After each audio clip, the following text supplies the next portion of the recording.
Yeah, we're still keeping our focus on the President's New Year message, and joining us to discuss that is Sam Omatseye, Chairman, Editorial Board of the Nation's newspaper. I want to thank you so much indeed for coming on Sunrise Daily today. It's my pleasure.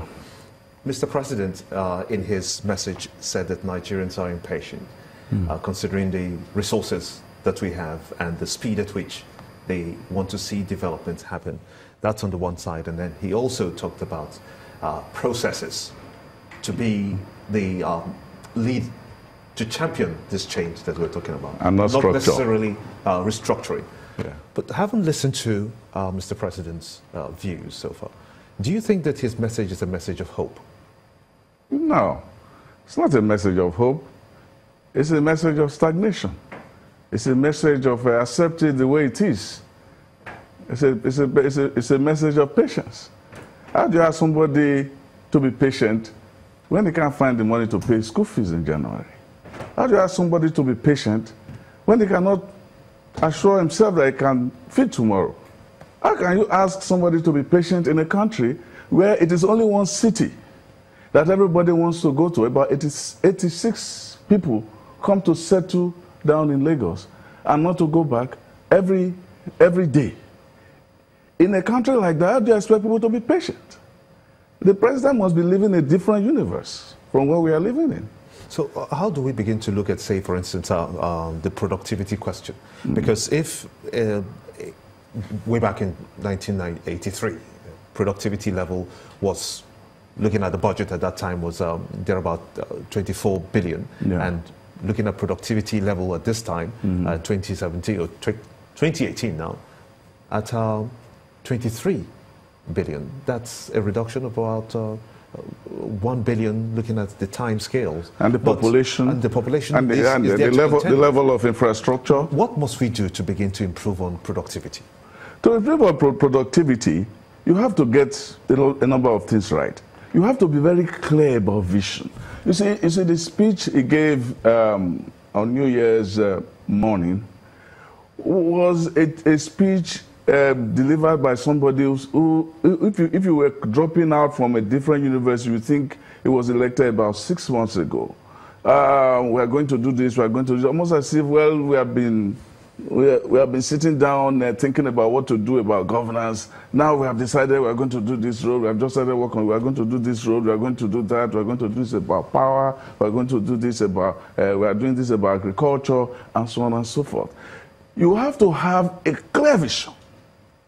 And when you mean vision, you have to say, this is where we are going to at this time. This is what we are going to do to get there. This is how we have galvanized the society to get to where we are going. These are the challenges. These are answers to those challenges. What you have there are just bullet points that are just thrown at us. But did he talk about answers when you're referring to answers? When he talked about of course, rail infrastructure, for instance, and looking at the Sukuk funds, 100 billion naira to be used in different political zones. Is that not vision enough? The Sukuk fund is very good. I mean, that was done like earlier. Late last year, late like third quarter of last year, the Sukuk fund was done. But if you talk about 100 billion naira to do infrastructure in Nigeria, it's like trying to sweeten a bowl of tea with 1 cube of sugar. So we should not start to congratulate that. It's a good start, and the minister Fashola is doing his best in that context. But this is a government that needs somebody who is sitting in the center and pushing. We, just as the former minister said, Ezekwesili, we are not thinking out of the box. We are still living as though, well, incrementally we'll make progress. Incrementally, we want to make progress incrementally when the population is rising, the decay of infrastructure is falling, not incrementally, but capitally. So we need a situation where you are thinking big and bringing what this is Nigeria, a population of over what? Over 100 million. This is a country with so great potential that you can bring the world to this country and develop it, because they are not coming because they love us, because they can make profit. But you need leadership to do that. You don't need to do that by just telling us about we are doing a road from Zungeru to Sople, we are doing rail and so. So those are just thinking outside the box here. Bullet points. Thinking outside the box here. How drastic would you want that thinking to be? Very drastic. In what sense? Drastic to the extent that, first, we have to start not by telling us about you are doing these rules. The real point he made there was about process and structure. In other words, if the structure is fine as it is, we are not going anywhere.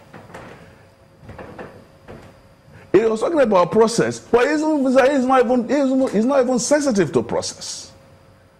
Because one of the processes we are talking about changing the country is that let us sit down and restructure. You need a process to get there. It's not sensitive about process. So you should not say that our problem is not structure, it's process, because he has been neither sensitive to structure nor process. That's a hard one. That's the truth.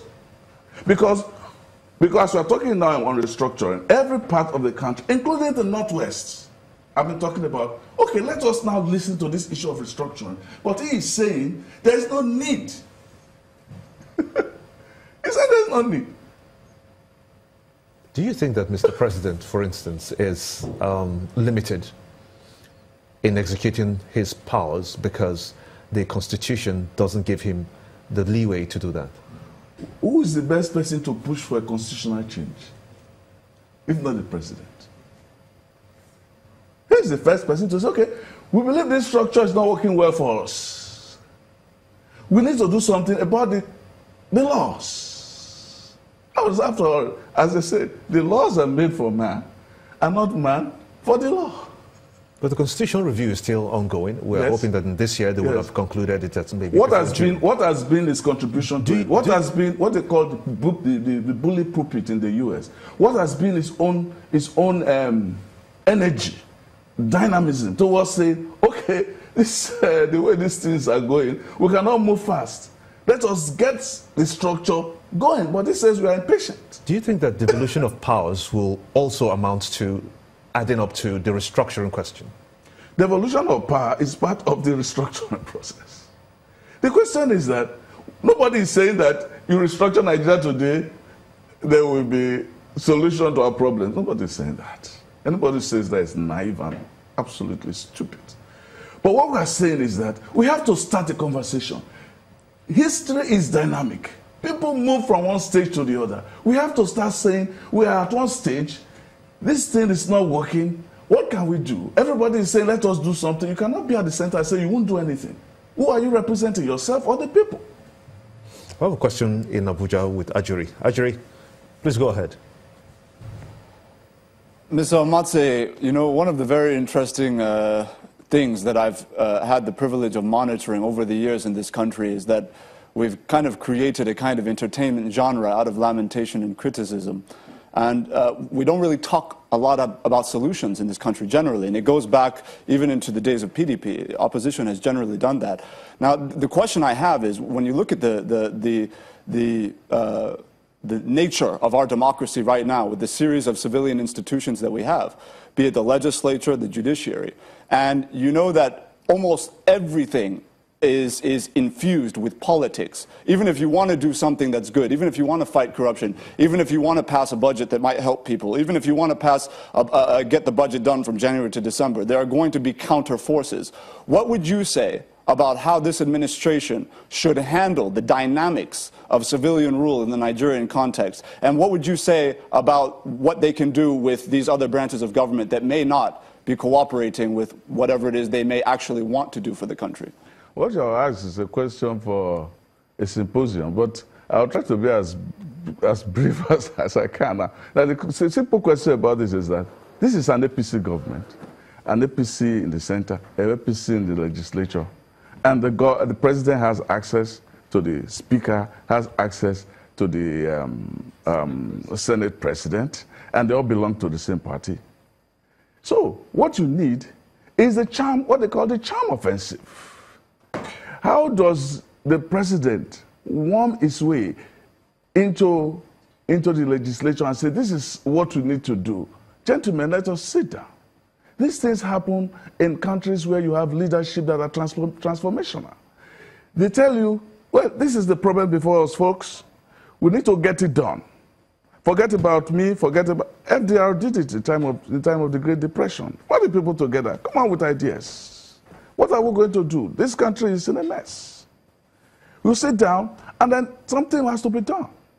It doesn't call for rocket science. It means that you will show that you have an intention to get this thing done. You don't have to have the ideas. You have to have the will. That's leadership. Leadership is not having the best ideas, but having the best intention and the best of will to get these things done.